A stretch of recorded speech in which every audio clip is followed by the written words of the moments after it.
Okay, we're rolling. Okay, this is an interview at the New York State Military Museum, Saratoga Springs, New York, the 14th of June, 2005, approximately 10 a.m. Interviewers are Wayne Clark and Mike Russert. Could you give me your full name, date of birth, and place of birth, please? Robert Cleveland Meeker, June 7th, 1920. My date of birth. Okay. Where were you born? Where and when were you? Where were you born? Saratoga Hospital. Saratoga. Okay. What was your educational background prior to entering service? I completed high school, and I was on the apprentice. I was an apprentice on the toolmaker course in GE. Mm-hmm. Were you drafted or did you enlist? I enlisted in May of '42. Okay. Do you remember where you were and your reaction when you heard about Pearl Harbor? Heard about Pearl Harbor? I was with some of my friends, and we were in the movie theater when the announcement came over the attack on Pearl Harbor. Do you remember your reaction at all? Well, it wasn't very favorable for the Japanese, I'll tell you that. Mm-hmm. Okay. Now, why did you decide to enlist? Well, my friends had gone in, and I was being discouraged to enlist at the GE. They wanted me to stay there on the course, and so I took it upon myself to go and enlist. So you were in the defense industry then? Right. Mm-hmm. They wanted me to stay there and work on whatever was needed for the war effort. Mm-hmm. Why did you decide in the Air Corps? Well, I'd always been flying. It's always been on my mind. As a kid, I was made model airplanes and was always very interested in flying. So I considered, of all the services, the infantry and the Navy and Marines and so forth, I decided the Air Force was the thing I wanted to be in. Mm-hmm. So. Had you ever flown? Oh yes, I had. Yeah. Okay. So. Were you a pilot? No, I was not Okay. a pilot. So I enlisted and took an exam for the Air Force cadets, and I passed it. And I waited a month or two before they called me up to go to class. So Okay. Where did you go for your classes? I went to Maxwell Field, Alabama, and that's where. First, I went to Tennessee as a new recruit, and after that, after they found out, after we took tests and so forth, medical tests and so forth, I went to the Maxwell Field, Alabama, and of all of the things that happened to me, I ran into a teacher that I had been my science teacher here in Saratoga High School, and took a class from him too. So I found it very interesting and very, well, it was a cadet class, and it was run by the Army. It was not called the Air Force as yet. It was called the Army Air Corps, and that's what I went in. So I ended up out in Victorville, California, taking my Bombardier training, and I graduated in class 4403. So that was Now, were you training on the Norden? on the Northern Bomb site. Mm-hmm. Yes, that's right. How long was your course? It was about, I'm just guessing at this, been so long. It was about 3 months. Mm-hmm. Do you think your training was adequate? Oh yes, very good training, nice instructor. We had military instructors, of course, and it was good training. Okay, and what type of aircraft were you training on?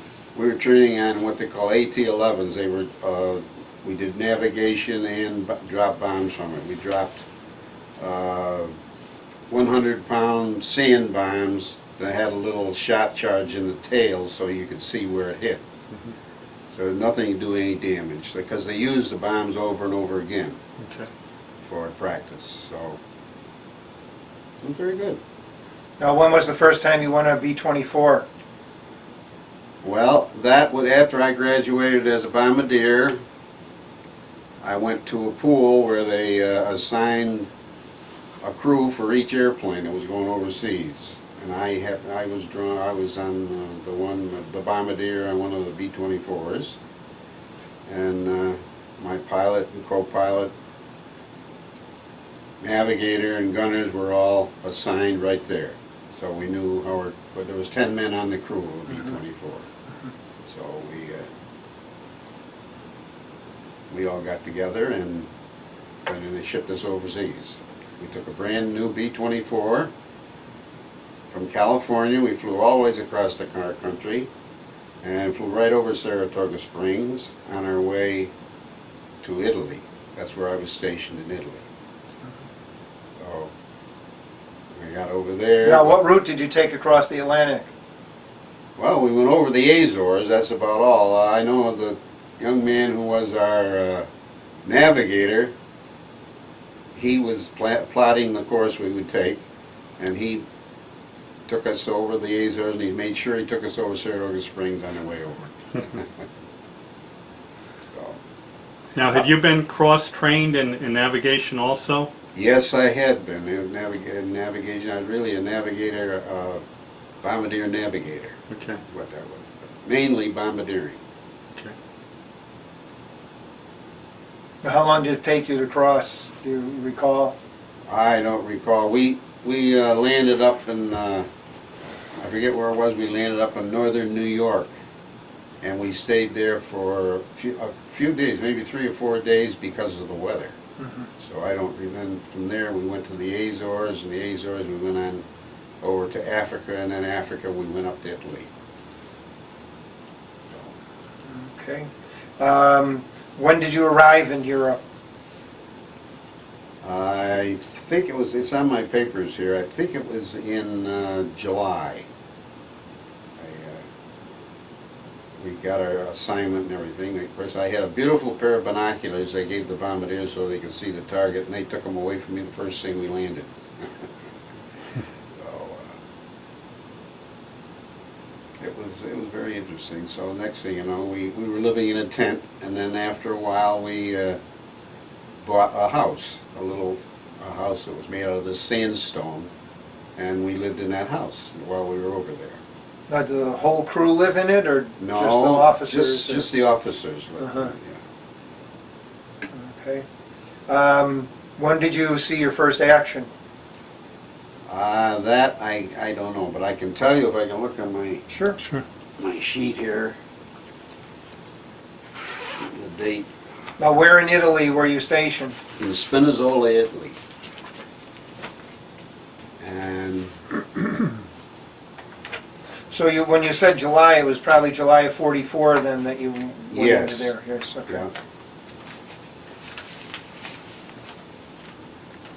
Now, did you have much interaction with the Italian people? no, we had young Italians clean up our tent. They took care. We paid them for cleaning it up, but we had to stop that because they were stealing from us instead of cleaning it up. August the 14th was my first mission, 44. And we bombed St. Tropez, a gun position in France. That was a 6-hour, 47-minute mission. Most of my missions were over 6 hours. Most of them were. Now, most of your missions, were they high altitude or medium? Most of them were. We usually flew at 20,000 or 15,000 to do on the bomb run. Okay. Usually that bomb run was 3 minutes long, and 3 minutes can seem like a half hour when you're being shot at. Mhm.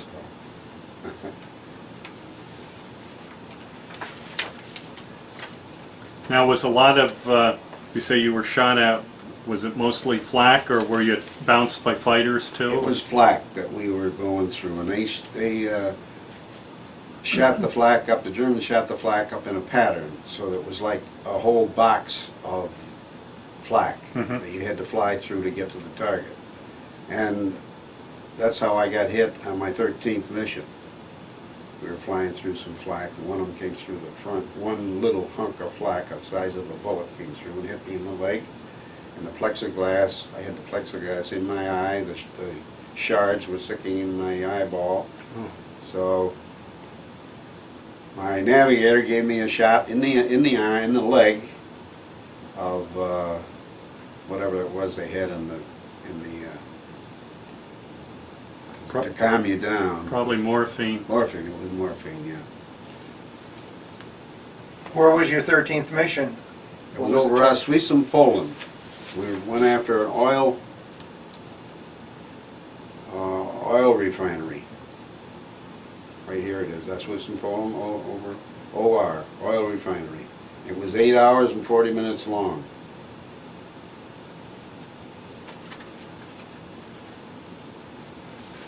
Now, when you were hit, was that after the bomb run, or? No, I was hit before we were on the bomb run. I was hit, and I let out some curse words when they came through and hit me in the leg, and my eye was not usable. So I got up on the bomb site. I had all my information put in it anyway. It was like putting it in a computer.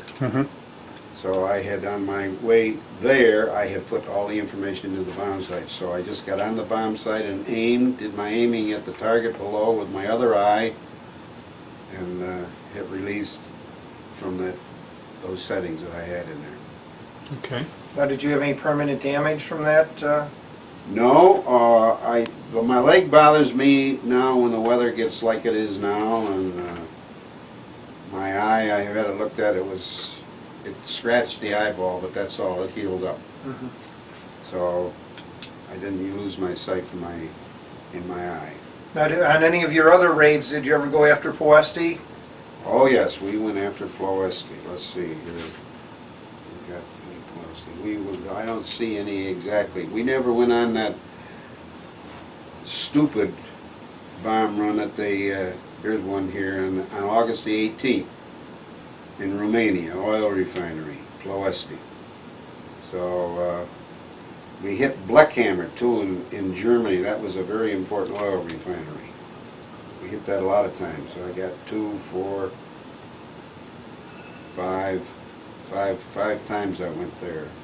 So would you say the majority of your runs were on oil refineries then? Oil refineries and marshalling yards, where they freight trains had their cars. And we would hit some airports. Not too many, but we had hit several. And we had those black pilots that flew cover for us. The Tuskegee. Those Tuskegee Airmen. They were good, very good. They kept us clear. No fighters could get into us.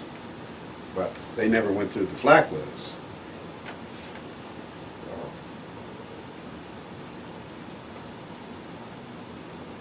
Were you ever, did you ever come under attack by any enemy planes? Enemy fighters, yes, we did. There was 109s. They sat back and they shot rockets at us. Thank God they didn't hit us. Any encounters with jet aircraft? No jet aircraft. There were no. We didn't Okay. have any encounter with them. Now, were you able to come back after and go on any other missions, or was the 13th your last mission? No, 13th was not my last mission. I was put in the hospital. I was grounded for 4 or 5 weeks, and then they brought me back to the base. And I was then, my crew had gone on without me. And so they assigned me to anyone that didn't have a Bombardier. So I flew with several different crews after that. Now, the first crew you were on, did you guys ever name your plane? Oh no, because we never got the same. Never we got didn't the get same the same plane? airplane. We might get it, we might not. It depended on what they had ready to go. Did you ever decorate your jackets at all? No, I had a leather jacket that had a symbol on it of a Black Panther, which was a symbol of our 460th Bomber. Okay, I'm going to stop for a second. All right, were there any other, how many missions did you complete altogether? 45. Do you have any others that stand out in your mind, in your memory? Well, yes, I've seen airplanes flying beside us in formation to drop bombs. I've seen them hit directly with flak, people on them that I knew. And I've seen them explode above us and below us. They finally put armor plate on the bottom of underneath the Bombardier and Navigator because they were losing a lot of Bombardiers. So they put armor plate under so they wouldn't lose them from flak. Did you wear your flak jacket all the time? Every time we went over a mission, yes. Did you always wear your parachute also? No, I couldn't do the bombing and wear the parachute. But it was a clip-on, clipped on your stomach. So I had it handy, but I don't know if I could have ever gotten it or not.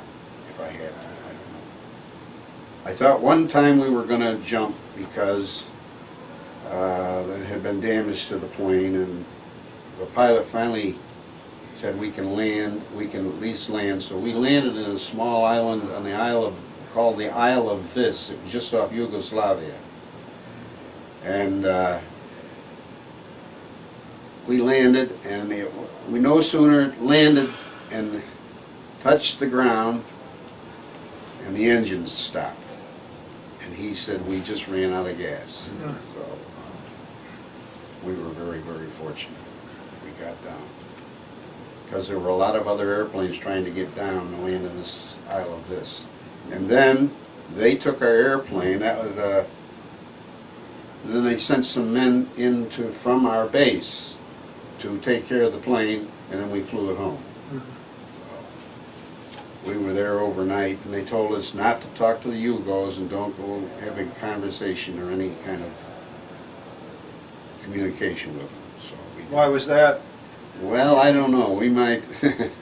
Most of those people were Russian-oriented communists, and they didn't want us to get anything going so that there'd be a conflict between them and us. How heavily damaged was your plane and when it was hit the most, you say? Well, I don't know. I can't remember exactly, but I know that there were several flak holes in the wing where shrapnel had gone through the wings when it exploded, because if it exploded near you, it threw the shrapnel out. And I could hear it hit on the bottom where they had the armor plate too. It'd go through the aluminum part of the airplane and it would hit the armor plate. I could hear that. But outside of that, it wasn't too bad. I have seen him come back. One plane came back and he didn't have any rudder. He used his elevators to bring the airplane, and he brought it in and landed it. So they had a lot of work to fix it up. What was your feeling about the B-24? Well, the B-24 brought me through 45 missions and brought me home. So I thought very good. I thought a lot of the B-24 airplane. As a matter of fact, it was a faster airplane than the B-17, could carry more bombs than the B-17, could fly farther than the B-17, and higher. So the B-17 got a lot of propaganda, Yes. which the B-24 could do better.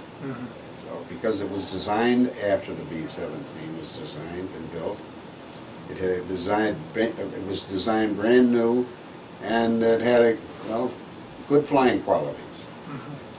Because when we were in the States, they had us exchange positions.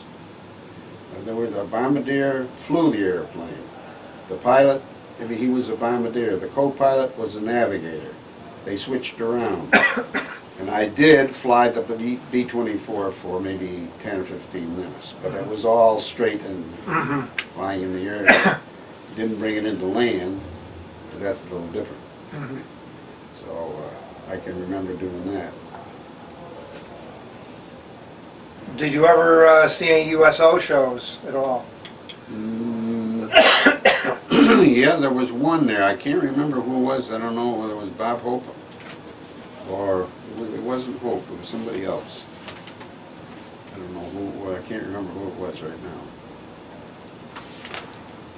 Now, you mentioned you received a Silver Star. What was, why did you receive a Silver Star? On the same mission that I received the Purple Heart, because I did not apply for the Silver Star.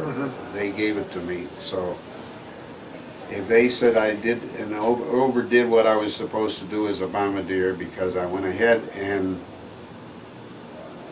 set up my bomb site and dropped my bombs even though I was wounded, so they gave me the Silver Star for doing that. What did you think of all the men on your crew? Thought a lot of every one of them. Yeah. The enlisted men, they were great guys. And our officer, our pilot and co-pilot, they were real nice guys. They knew what they were doing. They knew their job very well, very good. Have you maintained contact with any of them? No, quite a few years ago I lost contact with them. The last I knew of, my pilot was getting married, and I sent him a gift, and after that I never heard from him. And I know that now, today, that the co-pilot died. I don't know what happened to the pilot. I haven't been able to get in touch with him. I tried to one time when we went to Chicago, because he was from Chicago, but I couldn't get in touch with him. And some of the enlisted men, I never heard from them again. Even though we've had a reunion, I expected to see some at the reunions, but nobody ever showed up that I knew. How, do you recall where you were and your reaction to the death of President Roosevelt? I thought it was a terrible thing, but I don't know exactly where I was at that time. Okay. You were in Italy then at that time, right? I believe so. April Yeah. of, okay. Do you remember how you felt when they announced the war was over in Europe? I wasn't in Europe when the war was over. I was teaching Chinese students how to be bombardiers. Oh, when did you, then you were shipped back to the States, I at was the land of back your... to the States. They sent me to Bombardier School, and from Bombardier School they sent me back to my outfit in the States. And I taught Chinese students how to do bombardiering at that particular time. How was that? Was there a language barrier, or were there No, interpreters? most of them could speak English, and they were from Taiwan. Okay. And they wanted me to go to China with them, and I said I can't do that. But anyway, we got along very good, and they were pretty good. They were good themselves. They were very good bombardiers. Were you scheduled to go out to the Pacific at all? No, I wasn't as of yet. I was still teaching Chinese students at that particular time. Do you remember how you felt or your reaction when you heard about the dropping of the atomic bombs? Well, I was amazed at what happened, but I felt that the president had done the right thing, even though it killed a lot of people, because if we had to take the islands by going by force, we probably would have lost an awful lot of men. Okay. When were you finally discharged? In November of '45. Okay. Where were you discharged from? Long Island. I was on Long Island. They shipped me down to Long Island at the time. Floyd Bennett, I think it was. Okay. Now, did you join any veterans organizations after the war? Not directly after the war. I didn't join any. Right now I belong to the DAV, and we're trying to get the Purple Heart chapter in this area going. We got involved in it a little bit, but we got to see if we can get it all together and get it organized. Did you ever use the GI Bill when you returned? Well, I used it to complete my training as a toolmaker in the GE. Yes. So you went back to GE? Yes, I did. It's the only job I had. Did you ever use the 5220 Club? No. All right, and we talked about reunions and so on. How do you think your time in the service changed or had an effect on your life? Well, it taught me a lot, because being in the cadets, they made you had to sit properly, you had to use the right fork, and you had to practically eat at attention. It was very interesting what you get, what they put you through. Yes, I think that it taught me a lot, being in the service. I think, my own opinion is that I think every young man should have to put in at least a couple of years in the military. Teach him to be a man, teach him to be a person to live in his life. Okay. Well, Okay, thank you very much for the interview. You're welcome. Forgot Okay. about this. You want me to hold Yep. this? Yes. And you, okay, do you recall it, approximately where and when that might have been taken? I don't know. No, I don't know where this was taken. My wife gave me the picture. Well, you have your wings.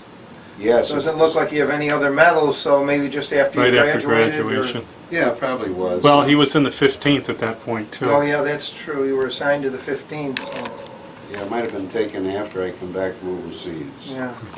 Okay, well, thank you.